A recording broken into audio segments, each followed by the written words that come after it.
Good evening. Welcome to Dhammasukha Meditation Center.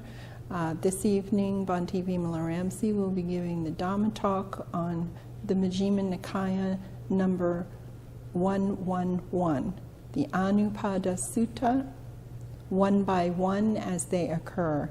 And the date here is May the 26th, 2013.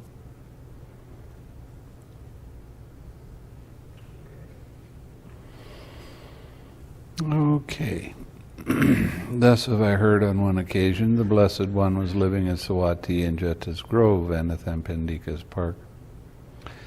There he addressed the monks thus, "Monks, venerable sir," they replied, the Blessed One said this, "Monks, Sāriputta is wise. Sāriputta has great wisdom. Sāriputta has wide wisdom. Sāriputta has joyous wisdom. Sāriputta has quick wisdom. Sāriputta has keen wisdom. Sāriputta has penetrative wisdom." Anytime you hear the words wise or wisdom, is talking about dependent origination. That's what being wise is, knowing dependent origination. During half a month, monk Sāriputta gained insight into states one by one as they occurred. Now Sāriputta's insight into states one by one as they occurred was this. Here monks, quite secluded from sensual pleasures, secluded from unwholesome states, Sāriputta entered upon and abided in the first jhana, which is accompanied by thinking and examining thought, with joy and happiness born of seclusion. And the states in the first jhana, the thinking, the examining thought, the joy, the happiness, the unification of mind, the contact, feeling, perception, formations, and mind. This is the 5 aggregates. The 5 aggregates and the 4 foundations of mindfulness are just different ways of talking about the same thing. Okay? So anytime there's any mention of the 5 aggregates while you're in the jhana, it's also saying these are the 4 foundations of mindfulness while you are in the jhana. The enthusiasm, decision, energy, mindfulness, equanimity, and attention, these states were defined by him one by one as they occurred. Known to him those states arose, known they were present, known they disappeared. So he's talking about seeing impermanence while you're in the jhana. He understood thus, so indeed these states not having been come into being, having been they vanished. Regarding those states he abided unattracted, he didn't hold on to anything, unrepelled, he didn't push anything away. Independent, detached, free, dissociated. That's all talking about different aspects of anatta, of the impersonal nature of this whole process. With a mind rid of barriers, he understood there's an escape beyond, and with the cultivation of that attainment,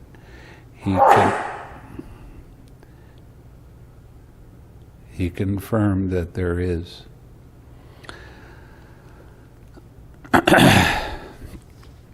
One of the reasons that the hindrances are so important in the practice is because they are showing you where your attachments are.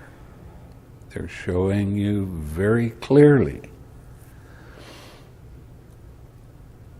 where you have this personal belief in a self. These arise because of breaking precepts at some point in the past. You might ever know what the reason was for the breaking of the precept. You might not remember because it was 5 lifetimes ago and now it manifests. It can be like that. But the hindrances are your best friend. The hindrances show you exactly where your attachment is. And as you use the 6 R's and you let it be and you relax and smile and come back to your object of meditation, that hindrance starts to get a little bit weaker and a little bit weaker until finally it fades away. When it fades away, it doesn't have enough strength to come up. You are able to, or you will feel a sense of relief. You've let go of an attachment. It's quite nice. And then you have joy arising. The joy that arises is the only meditation joys that arise are 2. One of them is called Uplifting Joy, where you feel very light in your body, light in your mind. You're staying on your object of meditation, but you feel very good, very light. The other kind is called all-pervading joy, and that's just joy just kind of bubbling out of every cell in your entire body. It doesn't have quite as much excitement in it. It's just a real happy feeling. And this is the kind of joy that you experience with the awakening factors. So when you feel the relief when you let go of an attachment, then you have this joy arise. At first it's going to be the uplifting joy, feel real light. And that will fade away by itself. Now if you try to make the joy last longer, you'll make it go away very quickly. You stay with your object of meditation and allow the joy to be there for as long as it wants to be there. Right after that, you have a very strong feeling of tranquility and ease in your body and in your mind. Your mind just kind of stays on your object of meditation without much effort at all. You can still have thoughts and there can still be a little bit of distraction that starts to pull your attention away, but your mindfulness is sharp at that time, so you'll be able to 6R it immediately and come back. And you have the unification of mind. Your mind is very much unified, but not in a rigid way. In a very natural way. In Pali they call it ekaggata, and they're always talking about one-pointed concentration when they're talking about ekaggata, but actually ekagga means tranquility. So you can say your mind is unified, you can say your mind is very tranquil, or you can say it's very collected. I like the word collected the best, because that encompasses all of those. Your mind is composed, your mind stays on your object of meditation without over-concentrating.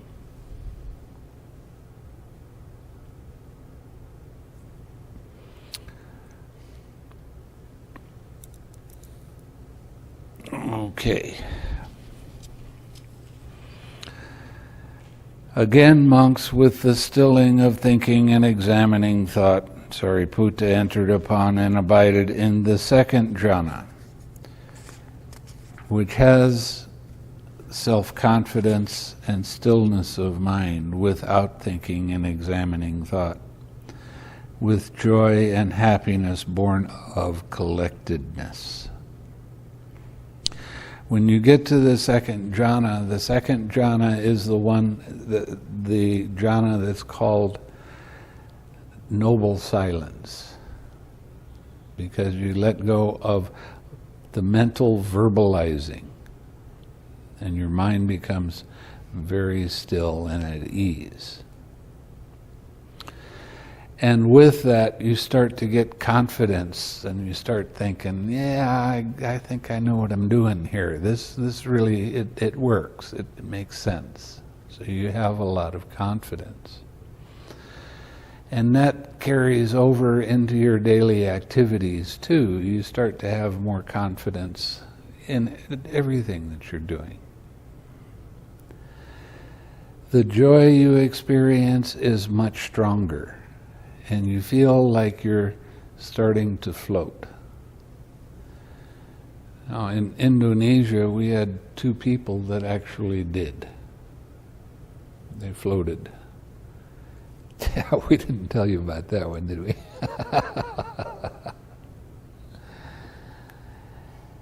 And it's because of the joy. It's because of the uplifting feeling.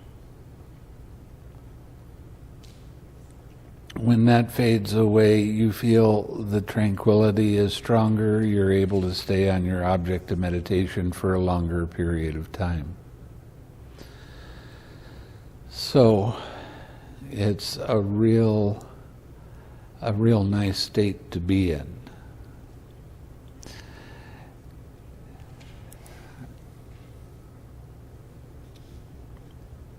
And the states in the second jhana, the self-confidence, the joy, the happiness, the unification of mind, the contact, feeling, perception, formations, and mind. There's the 4 foundations of mindfulness again. That's the 5 aggregates. Now, the reason they use the word contact instead of body is because when you get up into the higher jhanas, you don't feel your body unless there is contact. So that's why they did this. The enthusiasm, decision, energy, mindfulness, equanimity, and attention, these states were defined by him one by one as they occurred. Known to him those states arose, known they were present, known they disappeared. He understood there's still more to do, and with the cultivation of that attainment, he confirmed that there is. So you know that you're progressing, you're starting to get pretty happy with your progress because you're actually seeing some. It's pretty amazing because when I practiced straight Vipassana for 20 years. And the first retreat, I think I experienced joy one time, but the teacher didn't really understand what I was experiencing it because I couldn't explain it very well. And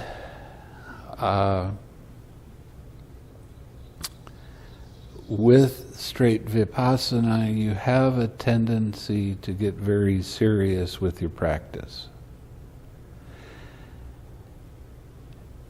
And you have a tendency to put in too much energy and too much effort into your practice.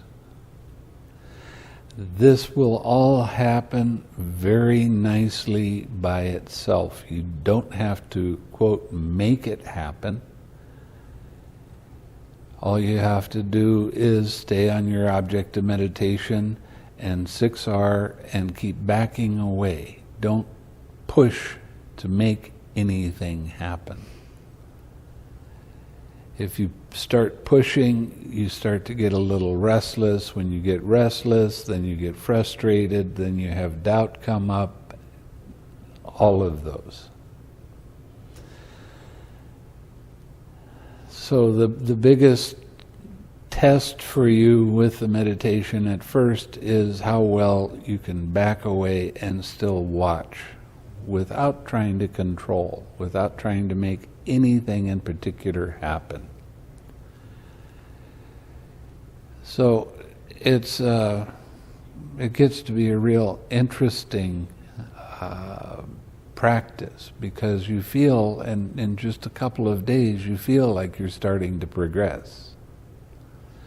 When I practiced straight Vipassana, the first retreat I did, after a month I was wondering if there was ever going to be any progress. After a month. Whew.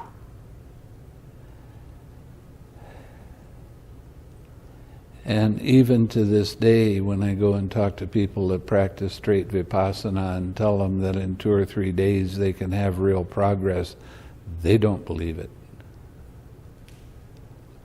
I mean, I have some friends in the Vipassana community that have been doing it for 30 or 35 years, and they're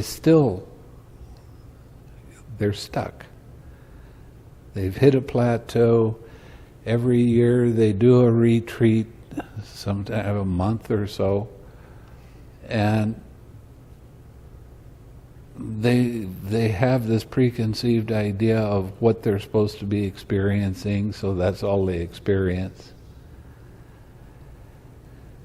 And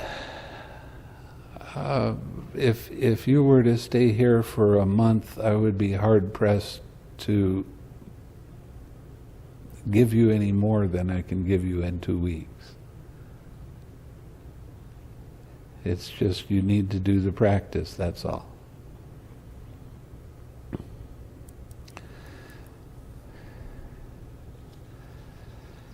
Again, with the fading away of joy, Sāriputta abided in equanimity, mindful and fully aware.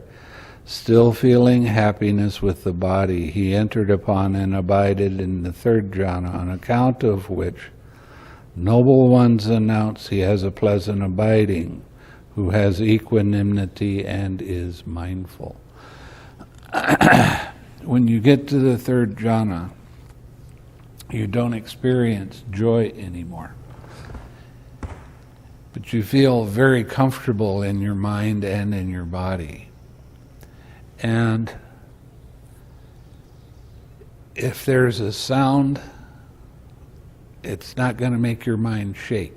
You just hear it and it's there, and you don't pay much attention to it. As you let go of tension in your mind, you start to let go of tension in your body. When you let go of tension in your body, you start to lose sensation in your body. Like you're sitting and you don't feel your hands, or a leg just disappears, or a shoulder, or whatever. This is a natural process. If there's contact, you will feel it. But you're not going to have the aches and pains coming up so much. Eventually you get to a place where the radiation in your heart disappears in your heart and it comes up into your head. When that happens, you don't want to push it back down. You want to let it stay in your head. And you tell me about that in the interview, and I'll give you other instructions.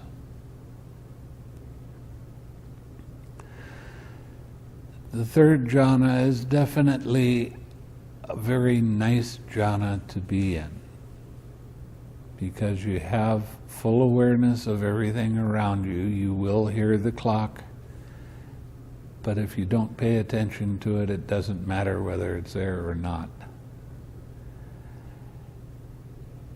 You will still hear sounds around you. You will still be able to feel if there's a bug or insect walking on you. But your mind is very still, your mind is peaceful, and this is where you start sitting for a little bit longer periods of time. You can sit as long as your meditation is good, sit as long as you're comfortable with it. Now, if you start sitting longer and You get up and start doing your walking meditation. Walk at a normal pace, but walk longer. Walk for, 30 minutes, 40 minutes, like that. So you get some exercise and you get your blood circulating. That's a real good thing, and that helps your meditation. But you want to make sure that you stay with your object of meditation while you're doing your walking. 6R if there's any distraction. Now, have you been giving them daily activities? Okay. When you're doing your daily activities, please stay with your spiritual friend. Or, stay with your object of meditation, let's put it that way. It doesn't matter what you're doing. It doesn't matter if you're walking or sitting or going to the bathroom or eating or doing your chore in the day, whatever it happens to be. Stay with your object of meditation. Keep it going all the time. And this is one of the reasons that I want you to keep practicing smiling. The more you smile, the easier it is to recognize when you're not. And that improves your mindfulness infinitely. And like I said last night, I get criticized for telling people to smile. And it's actually kind of funny. Because the meditation is about having wholesome states arise. And what kind of wholesome states do you have when you have a grumpy face? Right? But it's a natural expression to be light. And when you're doing this practice and smiling with your mind and in your heart and with your face, it's a real important aspect of the teaching. That's why the Buddha said we're the happy ones, right? So,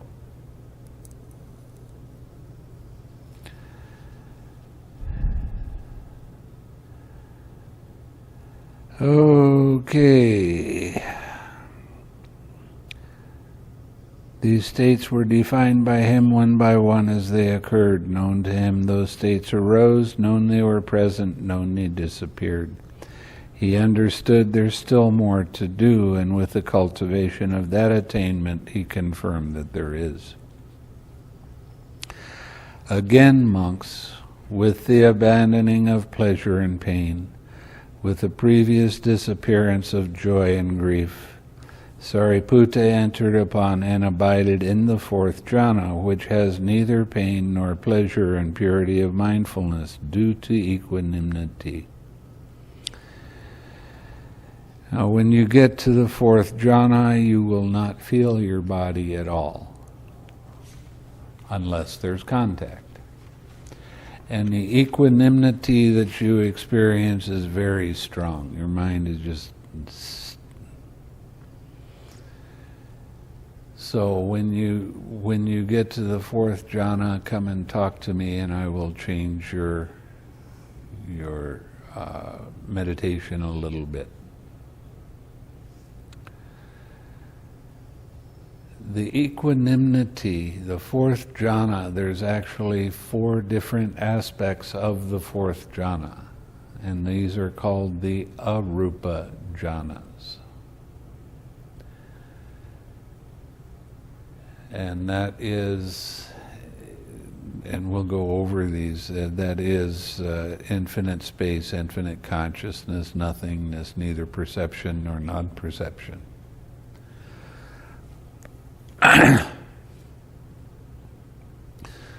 So there's real strong equanimity in each one of the arupa jhanas, because that's part of the fourth jhana. Now the fourth jhana is when you get to the fourth jhana, it's when I will tell you that you are an advanced meditator. So, and generally it doesn't take very long to get into the fourth jhana, a few days.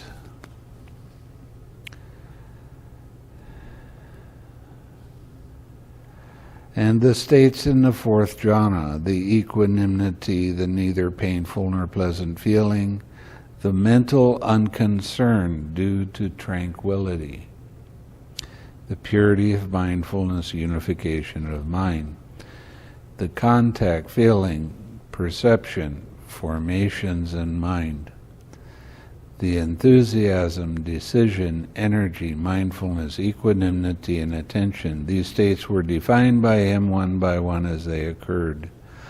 Known to him, those states arose, known they were present, known they disappeared. He understood there's still more to do, and with the cultivation of that attainment, he confirmed that there is. Now, one of the things that is a rather important aspect of these different things that Sāriputta went through with each one of the jhanas is the decision. You decide as soon as you see there's a distraction to use the 6 R's, or you decide not to and get caught by it. So you're continually making a decision on what to do.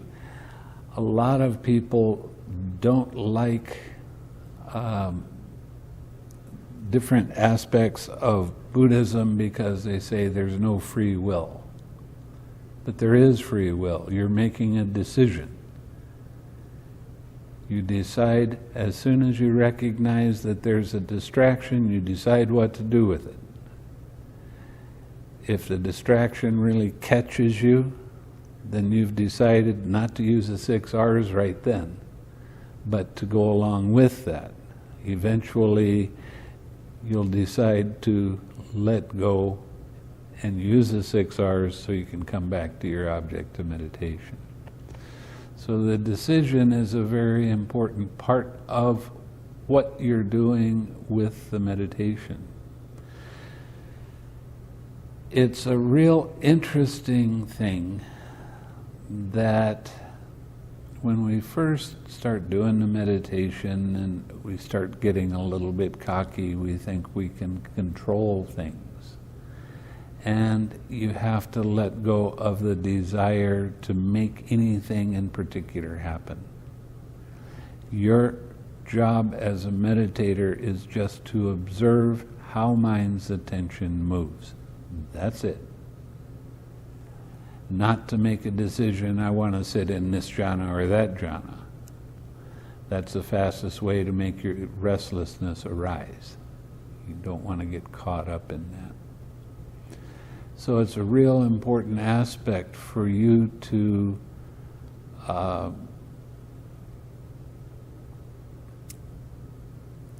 turn the 6 R's into an automatic process.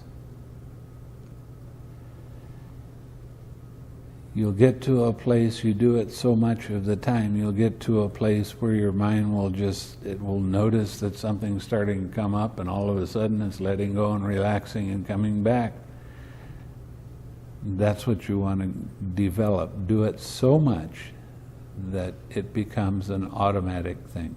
As you go into the deeper jhanas, it becomes quite handy that way. Okay? Now there's some weird ideas about the 4th jhana, and people saying that when you practice the 4th jhana, you're no longer able to breathe. Your body doesn't breathe anymore. That happens with one-pointed concentration or absorption concentration. It does not happen with this. You'll breathe at a normal pace. Your breath will be there. So don't get caught up in the different kinds of meditation. Just stay with this particular one.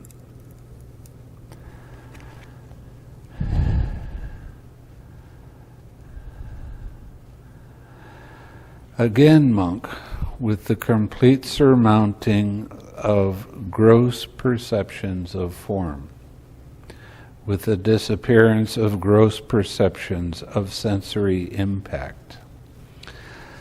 Now, what this is talking about, because you don't have any feeling in your body, but you still have a body, and a mosquito or an ant walks on you, you will feel it. So we're talking about fine perceptions of the body, not gross perceptions. Now, as you go deeper into meditation, the walking meditation starts to change a little bit, and you'll get to a place that the only thing that you'll feel when you're walking is your head and where you have contact with your feet. There's nothing in between, unless there's contact. When the wind blows and blows your clothes a little bit, you'll feel that contact. Otherwise, you won't feel it. It's kind of weird, actually, but it's kind of nice. Aware that space is infinite, Sāriputta entered upon and abided in the base of infinite space. Now, you've been practicing loving kindness all the way up through the fourth jhana. The feeling of loving kindness will change, and your mind will become very settled, and you'll start to feel expansion in all the directions at the same time. It's just going out and out and out, doesn't stop. This is called infinite space. And the feeling changes to a feeling of compassion. This is a natural process. You don't have to do anything except observe what's happening. That's all. You don't have to make a determination and say, I want this to come up now. You don't have to do that. It will come up by itself. As you start to go deeper, then the feeling will change again. Now, what you're doing when you get up to the fourth jhana, you've been practicing loving kindness meditation. When you start to get into the arupa jhanas, the loving kindness meditation turns into the Brahma viharas. And they happen, again, all by themselves.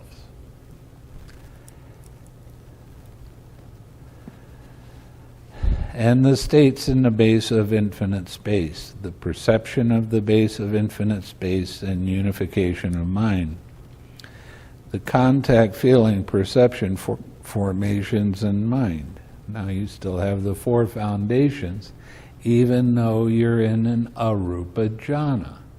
The four foundations are still there.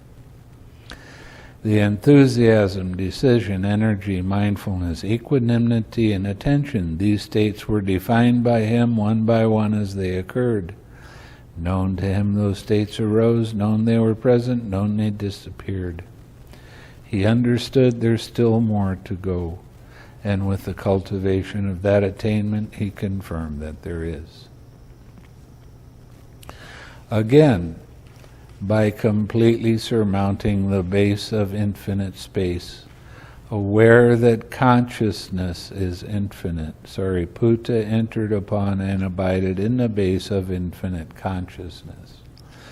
What happens is you lose the feeling of the expansion, and the feeling of compassion turns to a feeling of joy. And this is a very toned down joy. It's not a real excited joy. Then at each one of the sense doors, you will begin to notice that there's a kind of flickering or blinking very, very quickly at the eyes, at the ears, even mind. And what you're seeing is the arising and passing away of individual consciousnesses. That's about 100,000 or so, who knows. But you will be able to notice this, and it's quite interesting. When you start seeing individual consciousnesses arise and pass away, very, very quickly, you are seeing up close, in your face, impermanence. And it gets kind of tiresome seeing that, because it's always going to be there. This is the way mind works. And that is suffering. And you're going to see very, very clearly that you have no control. This stuff happens all by itself. You are not there. There's just the observation that's there. And it starts to get real interesting, especially when you're eating or walking, you're seeing all of these different consciousnesses arise and pass away. You might not notice it so much with the nose or with taste unless you're in the kitchen doing stuff.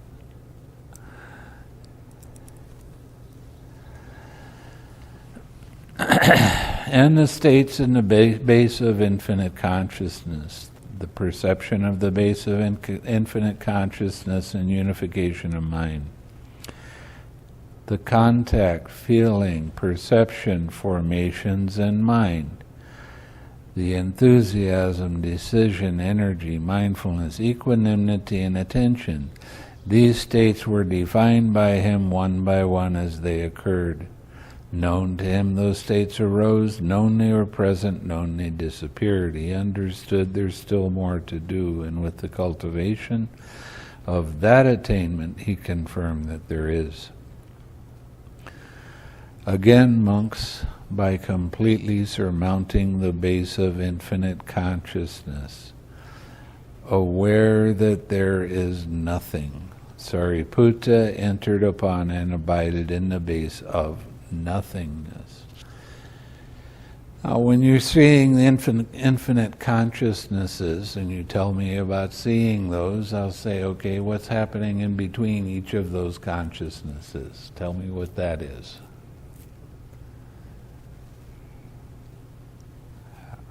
And eventually you'll get to a place where mind is not looking outside of itself anymore. Like with consciousnesses, it's still looking out. But now mind is just observing mind, what's happening in mind. And people complain because I'm just sitting there and watching nothing. But this actually gets to be one of the more interesting states to get in.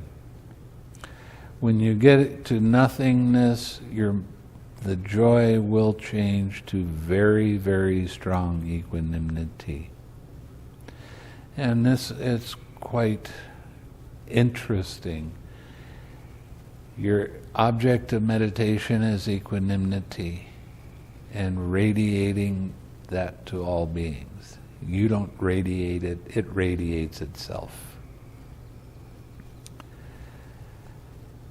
And if you put too much attention on the equanimity and radiating, your mind will start to get restless. And if you don't put quite enough energy in, your mind will start to get dull. And you have to learn how to balance, and you have to learn how to adjust little tiny bits at a time. So this particular jhana is really good at teaching you the right amount of energy you need to stay with your object of meditation. And there's all kinds of interesting things that happen in this, and you have to tell me about it, I won't tell you. So this is probably the most fascinating stage of meditation. It's really interesting, and it's kind of fun. And you have this very strong equanimity. And people will tell me, they come in, and they don't have to tell me where they are. They say, how's it going? And the equanimity just kind of bubbles out of them, and they say, everything is fine. It's good.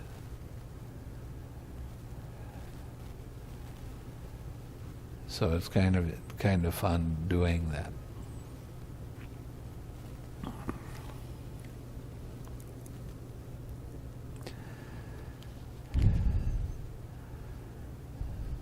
And the states in the base of nothingness, the perception of the base of nothingness, and the unification of mind, the contact, feeling, perception, formation, and mind.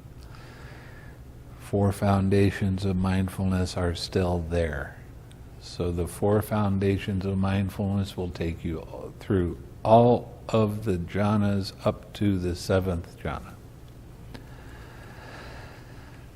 The enthusiasm, decision, energy, mindfulness, equanimity, and attention, these states were defined by him one by one as they occurred. Known to him those states arose, known they were present, known they disappeared. He understood there is still more, and with the cultivation of that attainment he confirmed that there is. Now, when we get into your mind will become very settled. You'll be able to sit for an hour or hour and a half. Well, most people it's just under an hour. It's like 50 minutes to an hour without having any distraction in their mind at all. Nothing pulls their attention away. There's just observing the equanimity and radiating that. Then as you go deeper, you will get into a state that's like being awake, or being asleep and being aware at the same time. And this is what is called neither perception nor non-perception. When you get out of that state, you reflect on what happened while you were in that state. It's so subtle that you're not able to see it, but when you reflect on it, you'll be able to see there's shapes and colors and patterns and things like that. And you need to 6R those. Right after that, you get into what I call the exquisite quietness, stillness. Your mind is just very clear, very bright, very alert, and you take that mind as your object of meditation.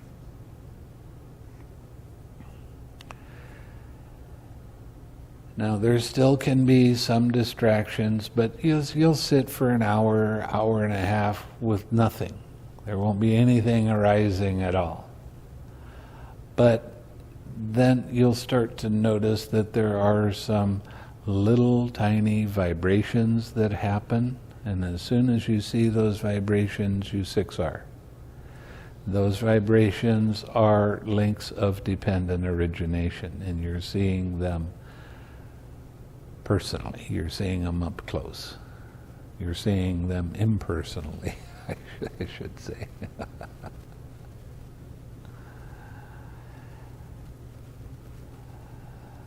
You'll be able to start sitting for longer periods of time, 2 hours, 3 hours, 4 hours. When you do that, then when you get up and you do your walking, I want you to walk very quickly, and I want you to walk up and down hills. When you sit that long, your blood starts to settle, and you need to get it moving again. And this helps your meditation very much, to start walking like that. And you can walk for as long as you're comfortable, walk for an hour, whatever. So when you get to neither perception nor non-perception, it's a pretty amazing state to be in. And you will see little tiny vibrations. Now, when you start meditating, your mind flip-flops like this. And then as you start to go through the second jhana, third jhana, fourth jhana, it stops moving and then it starts vibrating.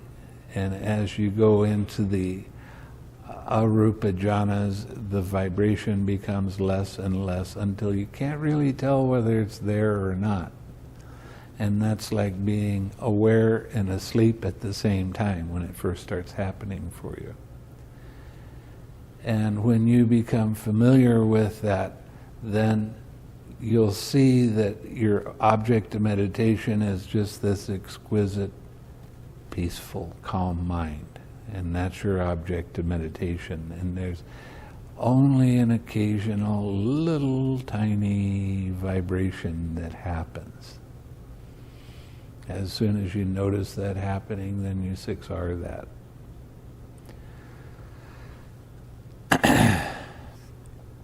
Okay.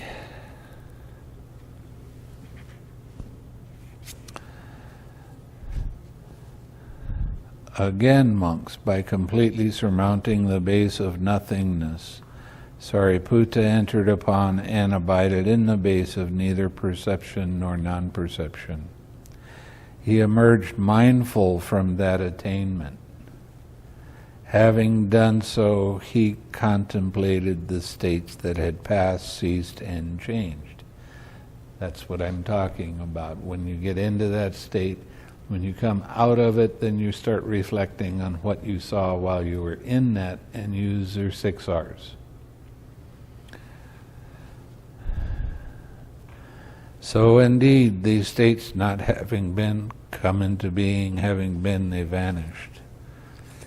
Regarding those states, he abided unattracted, unrepelled, independent, detached, free, dissociated with a mind rid of barriers. He understood there is an escape beyond this, and with the cultivation of that attainment, he confirmed that there is.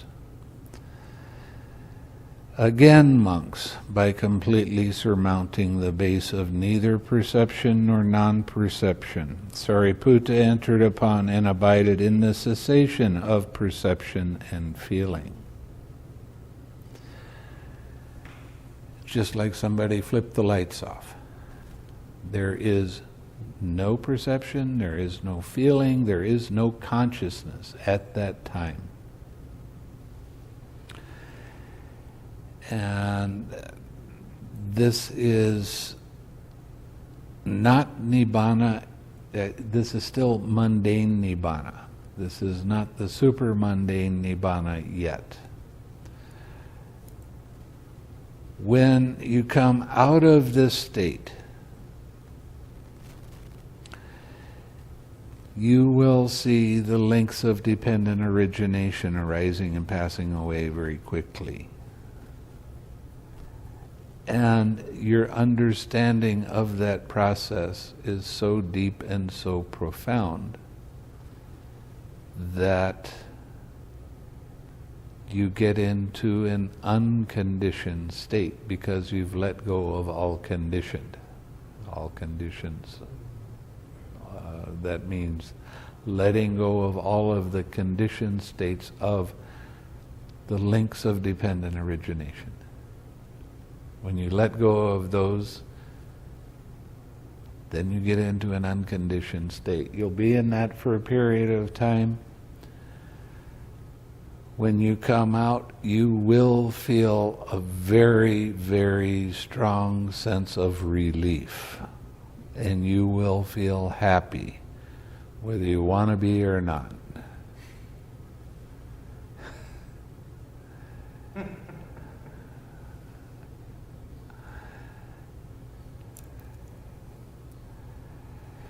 And you'll have that sense of release lasting for a few days. So what happened? You've become a Sotapanna. Then we discuss what else needs to be done. So he abided in the cessation of perception, feeling, and consciousness, and his taints were destroyed by his seeing with wisdom. By seeing the links of dependent origination. That's how Sāriputta attained arahantship. He emerged mindful from that attainment. Having done so, he recalled the states that had passed, ceased, and changed. So indeed, these states not having been come into being, having been, they vanish. Regarding those states, he abided unattracted, unrepelled, independent, detached, free, dissociated, with a mind rid of barriers. He understood there is no escape beyond this, and with the cultivation of that attainment, he confirmed that there is not. That's it. Monks, rightly speaking, were it to be said of anyone, he has attained mastery and perfection in noble virtue, attained mastery and perfection in noble collectedness, attained mastery and perfection in noble wisdom, attained mastery and perfection in noble deliverance. It is of Sāriputta indeed that, rightly speaking, this should be said. Monks, rightly speaking, were it to be said of anyone, he is a son of the Blessed One, born of the Blessed, born of his breast, born of his mouth, born of the Dhamma, created by the Dhamma, an heir in the Dhamma, not an heir in material things.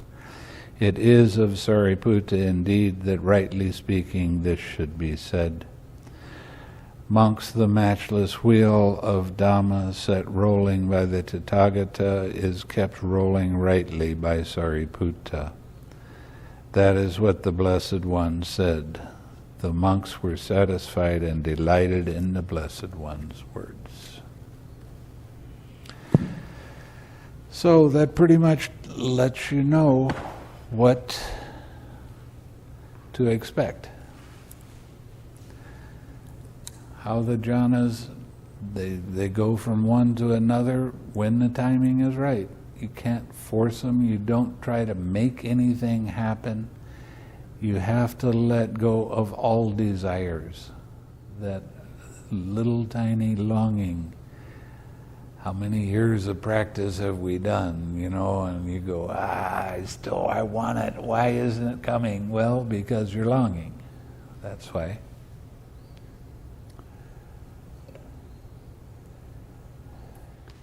Okay? Let's share some merit then. May suffering ones be suffering free, and the fear-struck fearless be. May the grieving shed all grief, and may all beings find relief. May all beings share this merit that we've thus acquired for the acquisition of all kinds of happiness. May beings inhabiting space and earth, devas and nagas of mighty power, share this merit of ours. May they long protect the Buddha's dispensations.